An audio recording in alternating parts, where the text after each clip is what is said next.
안녕하십니까. CTS 시청자 여러분, 그리고 함께해 주신 여러분, 존경하고 사랑하고 축복합니다. 저는 천안 임마누엘 감리교회 구윤걸 목사입니다. 역사를 주관하신 하나님, 오늘 벌써 네 번째 시간이 됐습니다.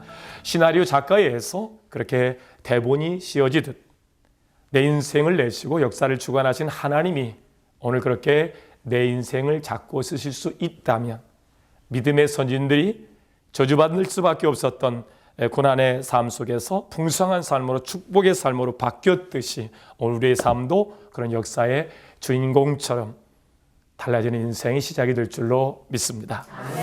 사사시대는 어찌 보면 하나님이 광야의 여정 가운데서 그들의 생각은 바뀌었지만 그들의 삶 속에서 친히 하나님께서 주인 되어주시는 삶의 과정이었는데, 익숙하지 못한 그들은 사사시대에 들어가서도 역시 하나님 앞에 합당한 삶을 살지를 못합니다. 늘 들쑥달쑥 우리의 삶 가운데도 때로는 우리가 시험에 빠지기도 하고, 또 그걸 일명 우리는 방학이라고 표현합니다만은, 방학에 들어가기도 합니다만, 사사시대의 삶이 아마 그랬던 것 같아요. 그들이 사사시대가 저물어 갈 때쯤 그 시대에 하나님께서 지도자로 세웠던 사람이 바로 엘리였습니다.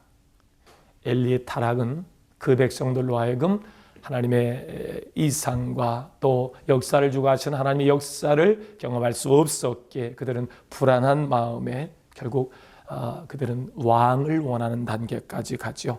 하나님의 신정정치, 하나님께 직접 통치하시고 그 백성의 하나님이 되기를 원하셨지만 그들은 하나님을 버리고 왕을 원하게 되죠. 하나님은 사무엘에게 말씀합니다. 저들이 그 대가를 톡톡히 치러야 되겠지만 그들이 원하니까 그들이 원하는 대로 왕을 세워주라. 엘리의 타락 이후에 인문주의에 빠졌던 그들은 이방 나라를 회초리로 사용해서 그 백성이 하나님의 백성으로서 그렇게 온전한 삶을 살도록 그런 구주를 가지고 그 백성을 치리하셨는데, 하나님의 역사는 나타나지 않지요.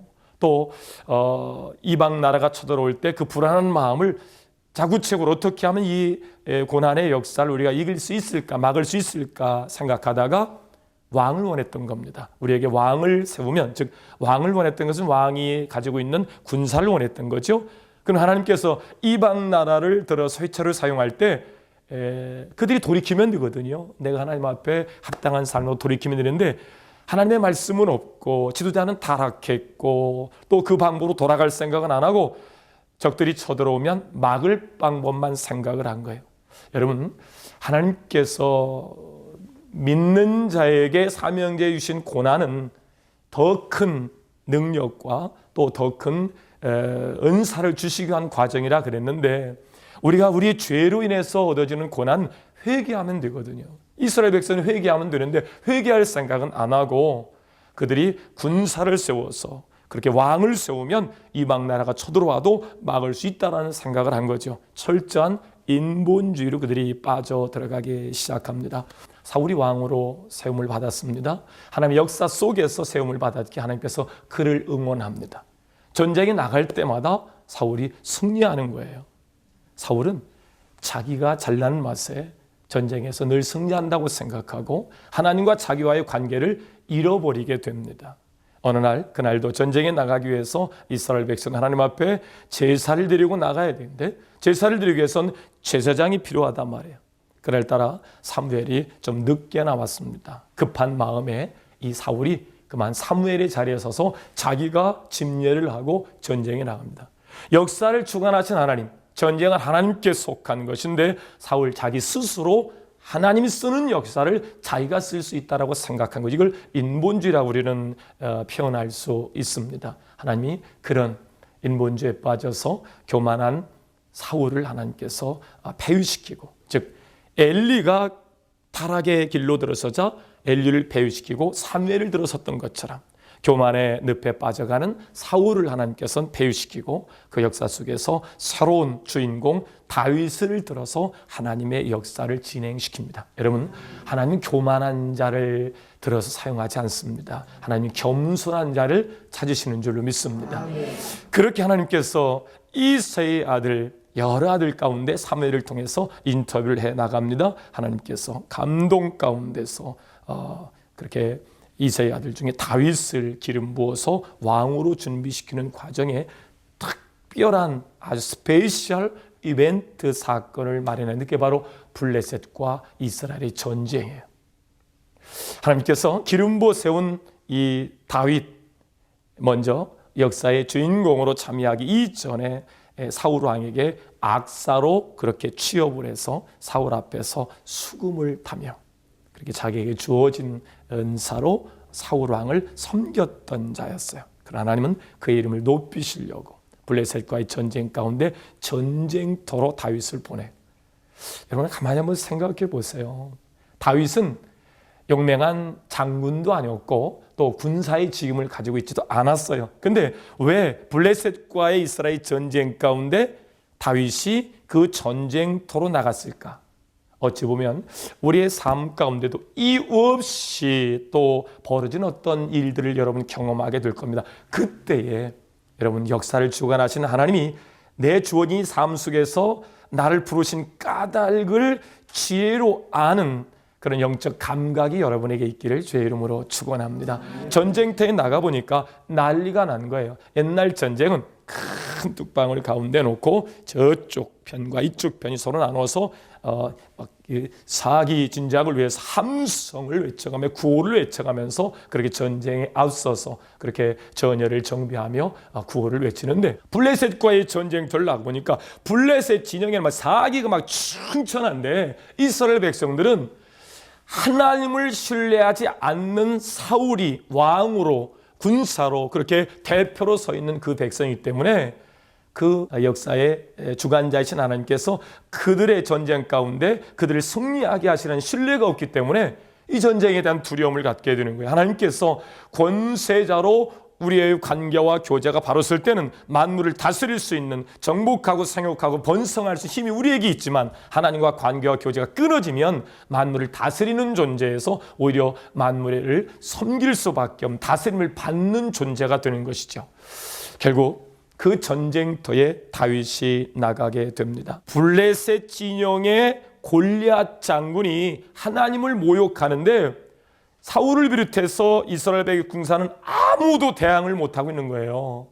다 뒤돌아서서 그렇게 사기는 이미 떨어지고 그 전쟁에서 패배할 두려움 가운데 아무 그렇게 모션이 없었던 그들 앞에 당당히 다윗이 나가서 지금 골리앗 장군과 한판 전쟁을 치를 마음으로 지금 나가서 외치는 겁니다. 한번 성경 말씀을 찾아볼게요. 사무엘상 17장 45절 말씀에 보니까 다윗이 블레셋에게 이르되 너는 칼과 창과 단창으로 내게 나오거니와 나는 만군의 여호와의 이름 곧 내가 모욕하는 이스라엘 군대 하나님의 이름으로 내게 나아가노라.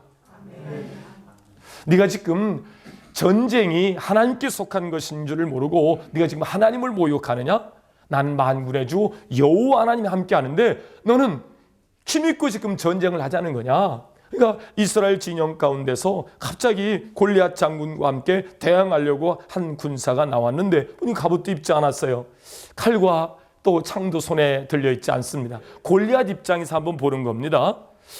아니 이스라엘 백성의 장수도 아니고 또 갑옷도 입지 아니하고 어떤 무기도 없는 한 자그마한 소년이 지금 자기 앞에 와서 뭐라고 중얼거려 외치는데 이게 도대체 뭔 이야기일까? 골리앗 입장에서는 궁금할 수 있지요. 그런데 이쪽에서 함성 소리 속에서 다윗이 하는 이야기가 잘 들리지도 않습니다. 그래서 비켜봐라 도대체 저 친구가 뭐라고 하는 소리냐 잘 모르겠어요. 비켜봐. 그리고 나가서 가만히 들으니까 지금 다윗이 하는 이야기가 오늘 본문의 말씀입니다. 만군의 주 여호와 하나님이 나와 함께하는 너는 칼과 단창으로 지금 이 전쟁을 이기려고 하느냐? 역사는 하나님이 쓰고 계시다.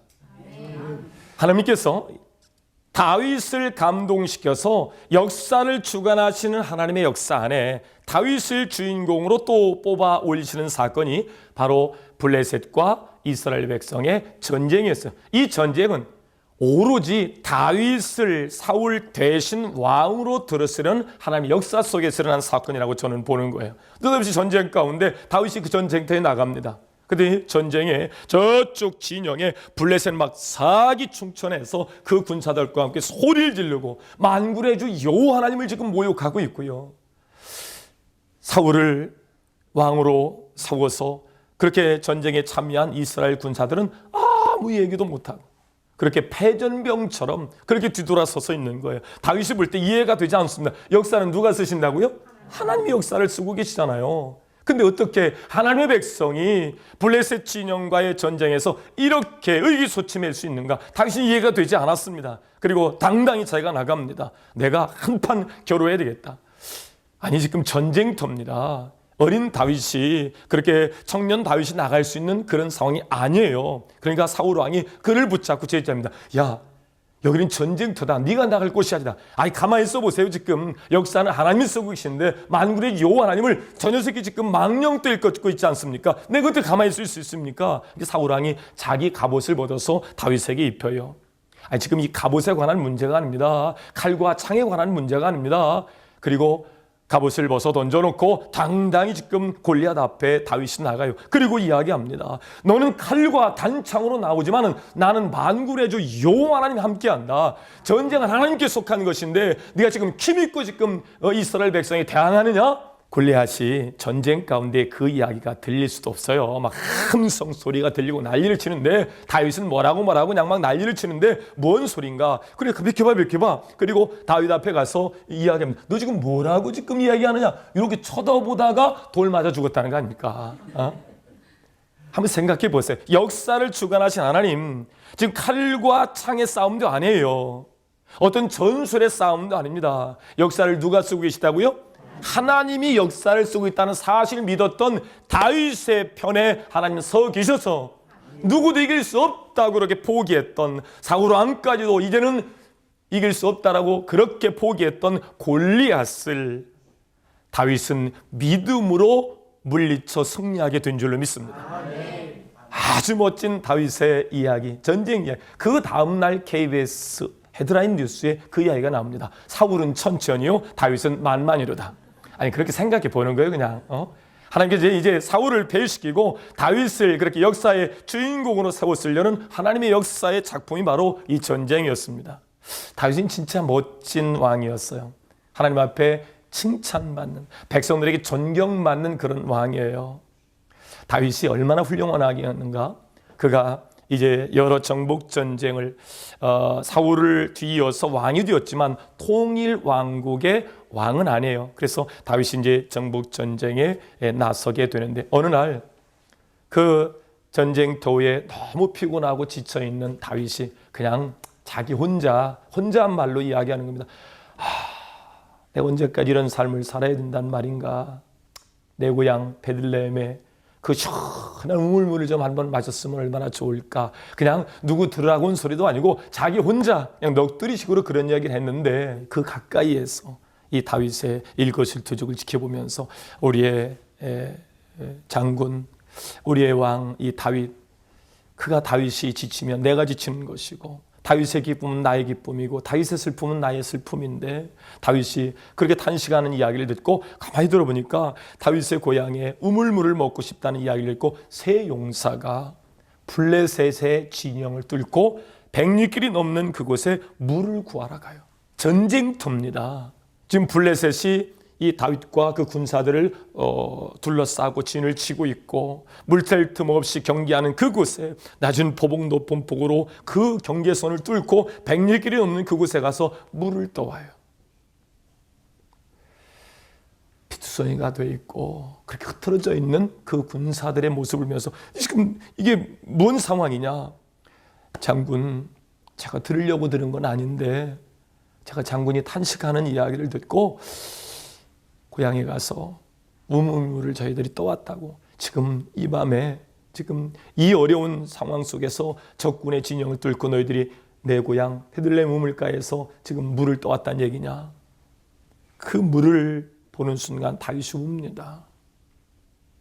내가 그냥 한 이야기인데 내 부하들이, 내 군사들이 죽음을 각오하고 생명을 담보로 해서 물을 떠왔다는 이야기를 듣고 다윗이 그 물을 보고 울어요. 그리고 그 물을 가지고 하나님 앞에 나아가서 전제로 부어드리면서 하나님 앞에 이야기합니다. 나 다시는 이런 이야기 하지 않으랍니다. 다 진짜 멋있죠.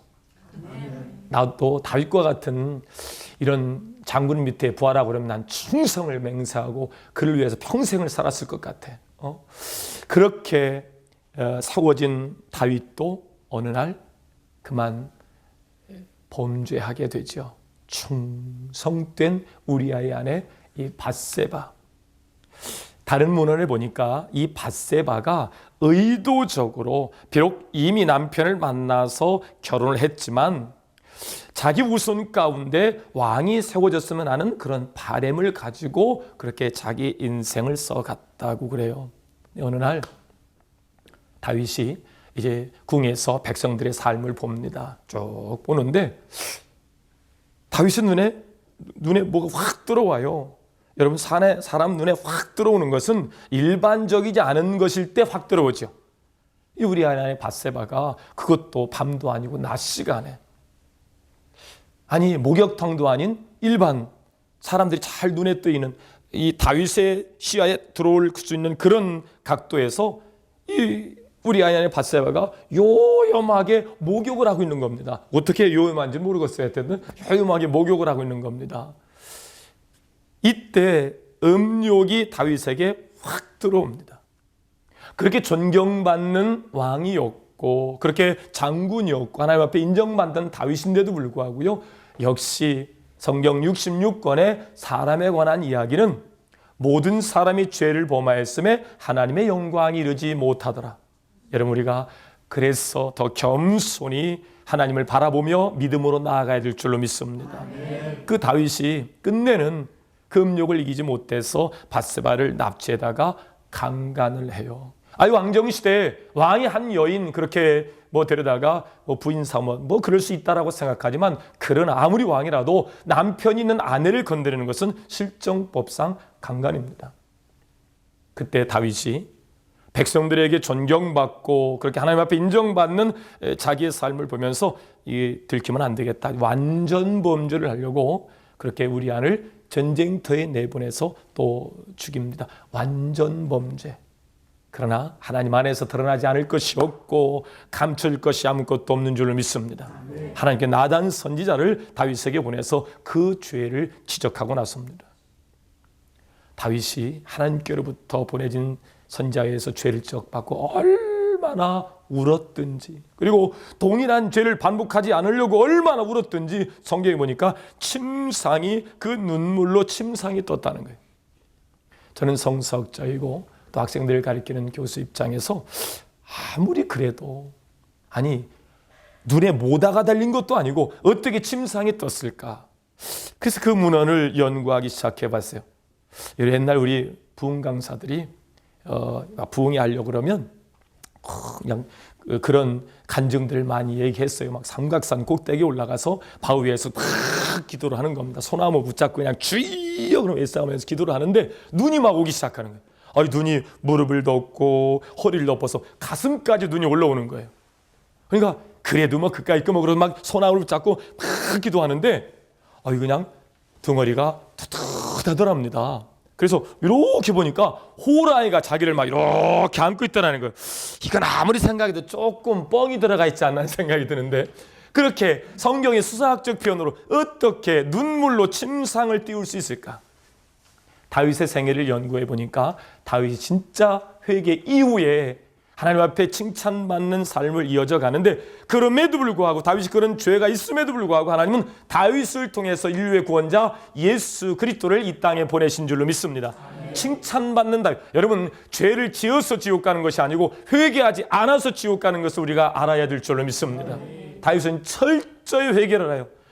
회개 이후에 동일한 죄를 반복하지 않으려고 그렇게 눈물을 흘려가면서 자기의 생애를 그렇게 맞춰 갈 때쯤 다윗의 부하들이 보니까 어느 날 다윗이 죽어가는 거예요. 사람이 이제 죽어갈 때쯤 되면 피가 모자라니까 몸이 식어갈 수밖에 없죠. 방법이 없는가?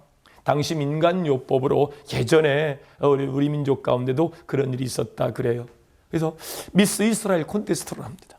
그래서 이스라엘 중에 아주 예쁜 처자 하나를 다윗의 이불 속에다가 살짝 넣어줘요. 못하라고? 회춘하라고. 그런데 다윗은 그 여인을 품지 않습니다. 여러분, 동일한 죄를 반복하지 않는 것만이 역사를 주관하신 하나님 안에서 선한 도구로 사용할 수 있는 유일한 방법이 되는 줄을 믿습니다. 아멘. 죄를 지어서 지옥 가는 것이 아니고 뭐를 하지 않아서, 회개하지 않아서 우리가 지옥의 형벌에 또 저주의 삶을 살아가게 되는데, 다윗처럼 멋진 회개, 그리고 회개 이후에 칭찬받는 삶을 살게 되기를 주의 이름으로 축원합니다. 다윗 이후에 다윗의 뒤를 이어서 솔로몬이 왕위의 권좌에 오르게 되는데, 다윗의 소원이 한 가지 있었어요.